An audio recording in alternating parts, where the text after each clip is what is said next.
Meus irmãos, a paz do Senhor. Meus queridos, vamos à nossa leitura bíblica deste sábado. O texto sugerido para nós hoje encontra-se em Apocalipse, capítulo 1, versículo 1, que nos diz assim: Revelação de Jesus Cristo, a qual Deus lhe deu para mostrar aos seus servos as coisas que brevemente devem acontecer. E pelo seu anjo as enviou e as notificou a João, seu servo. O tema de nossa leitura, irmãos, a revelação de Jesus Cristo. Lembrando sempre que nós estamos estudando a lição de número 3, que traz por título Dons de Revelação. O livro do Apocalipse é uma das grandes amostras da palavra de Deus, do poder de Deus, da revelação espiritual dada pelo nosso Deus, não apenas de previsão daquilo que iria acontecer, mas da afirmação daquilo que iria acontecer, das coisas futuras que viriam. Se faz diversas especulações sobre o livro do Apocalipse, quando na verdade nós deveríamos olhar para o livro do Apocalipse e ficar felizes, porque ali nós vemos o quanto é real a presença do nosso Deus, o quanto é real a participação do nosso Deus neste mundo e o quanto é verdade que o nosso Deus se importa com as nossas vidas e quer nos mostrar uma porta de saída e quer nos apresentar o Senhor Jesus para escaparmos deste mal. Isso não está ali avisado para dizer eu vou castigar vocês, mas isso está ali para que a gente identifique isso e escape dessa condenação. Não é para ir para essa condenação, mas é para escapar dela. E qual é a porta de escape? Jesus Cristo. Jesus é a porta de escape. Esta é a verdadeira mensagem do Apocalipse. Aqueles que andarem com Jesus Cristo alcançarão um céu de glória e viverão numa glória que em nenhum outro momento a vida neste mundo tem a condição de proporcionar isso para alguém. Nem toda riqueza, nem toda fama, nem todo o poder que algum homem possa adquirir neste mundo dá a ele a experiência que é viver plenamente dentro da presença de Deus, participando de seu reino. No segundo ponto, irmãos, desse terceiro tópico, que traz por título a fonte das manifestações espirituais, o comentarista nos diz o seguinte: ao longo das Escrituras, podemos destacar 3 origens da manifestação espiritual no mundo: Deus, o homem e o diabo. Uma profecia, por exemplo, pode ser fruto da ordem divina ou da mente humana, ou ainda de origem maligna. Como saber? E esta é a pergunta que vale 1 milhão. Como saber? Exatamente observando a palavra de Deus. E através do conhecimento que a palavra de Deus nos proporciona. Que conhecimento é esse? Saber, irmãos, que hoje nós servimos a Jesus Cristo. Nós não seguimos Moisés. Nós seguimos o Evangelho de Jesus Cristo. A nossa vida é orientada pelas palavras de Jesus e não pelos ensinamentos mosaicos e não pelo ensinamento do Velho Testamento, pela teologia do Velho Testamento, mas é pela teologia do Novo. É pela teologia de Jesus Cristo que nós vivemos. Nós não vivemos pela teologia de Paulo, nós não vivemos pela teologia de João, nós não vivemos pela teologia dos profetas, nem pela teologia de Moisés, muito menos pela teologia de Davi. Nós vivemos pela teologia de Jesus Cristo, pela forma como Jesus enxerga o reino de Deus e enxerga o reino dos homens. Nós podemos observar acerca da própria lei no capítulo 5 e no capítulo 6 do Evangelho segundo escreveu Mateus, ali falando do Sermão do Monte, nós podemos ver Jesus fazendo a revisão daquilo que é conhecido hoje como os 10 mandamentos. E mostrando para eles que as coisas eram muito mais amplas. E mostrando para eles que a visão dele, a forma dele ver pecado, a forma dele ver erro, é muito mais profundo do que a forma como os homens viam. Observar o que é adultério segundo a visão de Cristo e o que era adultério segundo a visão dos homens, e o que ainda é hoje segundo a visão dos homens, e muitas outras análises. Então, Evangelho segundo Jesus Cristo, segundo o olhar de Jesus. A partir disso, nós conseguiremos identificar aquilo que é de Deus e aquilo que não é de Deus. Aquilo que é verdade de Cristo e aquilo que é apenas fantasia religiosa. No terceiro e último ponto, irmãos, desse terceiro tópico, que traz por título Discernindo as manifestações espirituais, o comentarista nos diz o seguinte: a palavra de Deus nos ensina que os espíritos devem ser provados. Nós já falamos sobre isso, que devem se provar os espíritos. Isso não é uma mera recomendação, isso é uma obrigação. Temos que provar, temos que ter certeza de que é Deus quem está falando. Toda a palavra que ouvimos em nome de Deus deve passar pelo crivo das Sagradas Escrituras.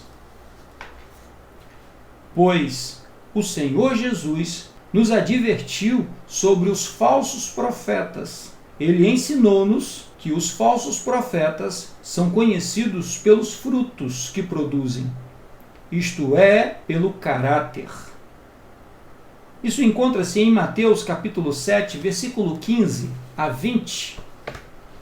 E vale a pena dar uma olhada, que nos diz assim: acautelai-vos, porém, dos falsos profetas, que vêm até vós vestido como ovelhas, mas interiormente são lobos devoradores. Então percebam, eles não vão até o mundo, eles vêm até nós, eles vão até vocês. E o Senhor Jesus nos orienta muito bem, vestido como ovelhas. Eles não são ovelhas. A partir do momento que nós começarmos a conviver com eles, nós observaremos que o comportamento é diferente. Não segue a orientação de Cristo, não segue o Evangelho de Jesus, tem um comportamento completamente diferente. É um ser estranho e ainda tem uma natureza devoradora. Versículo 16: por seus frutos os conhecereis.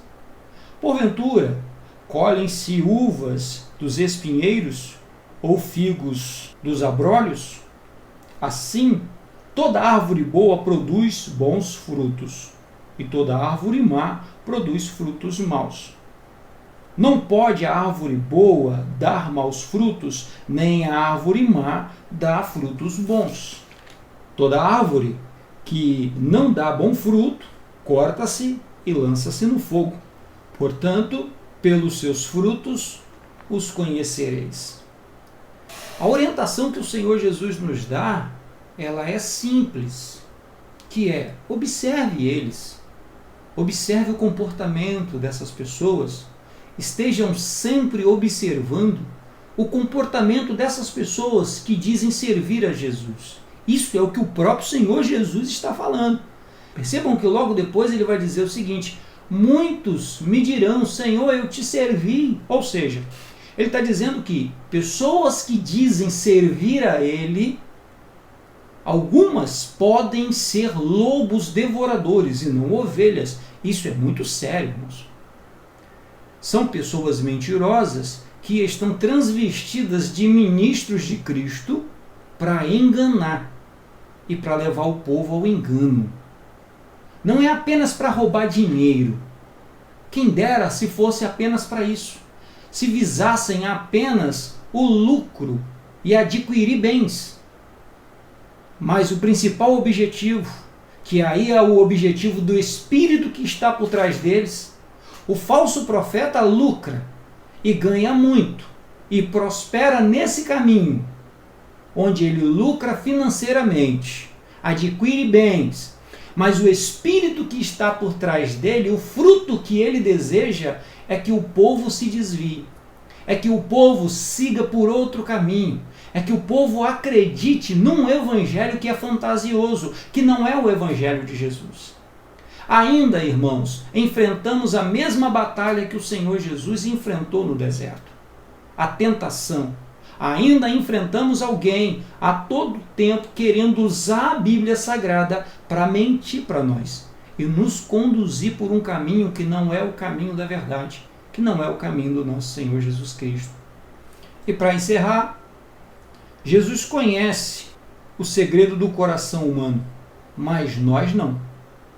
E por isso precisamos do Espírito Santo para revelar-nos a verdadeira motivação daqueles que falam em nome do Senhor.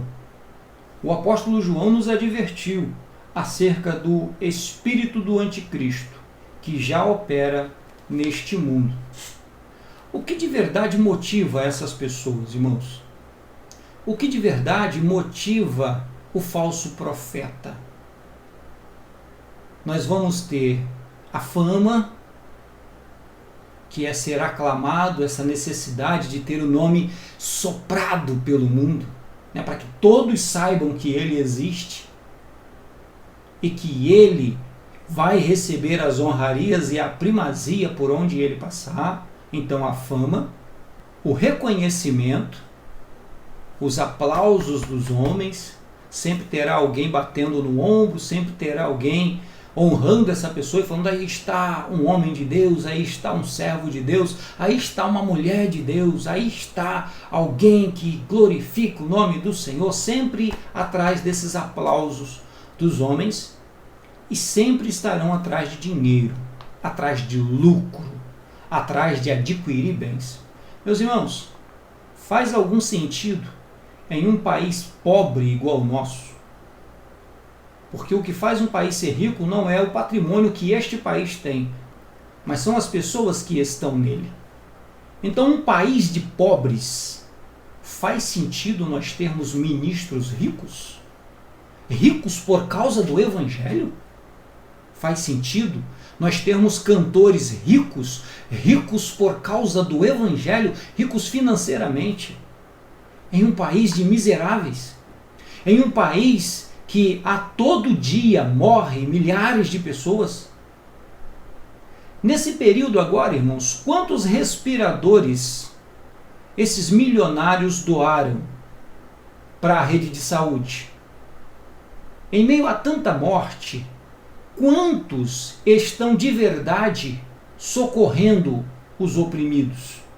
Quantos estão de verdade acolhendo aqueles que estão padecendo as misérias deste mundo?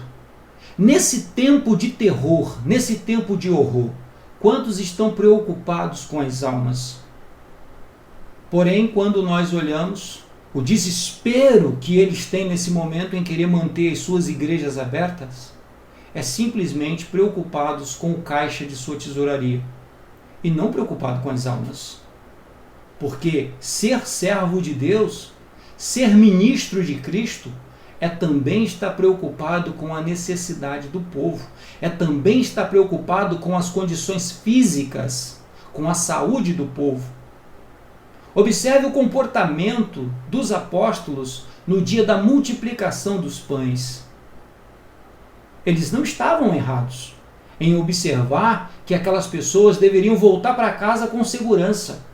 Eles só não sabiam que Jesus ia operar um milagre da multiplicação dos pães. Mas eles não estavam errados. Isso não os torna errados, mas mostra a preocupação com as vidas. É isso que deve nos motivar neste mundo, irmãos. Nós vivemos para servir a Cristo e a sua igreja. E a melhor forma de observar se alguém serve a Cristo é fazer o caminho inverso. É observar se essa pessoa serve à igreja de Cristo primeiro, para depois ter o interesse de servir a Cristo.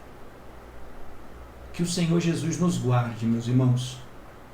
Que o Senhor Jesus nos livre, que o Senhor Jesus nos proteja.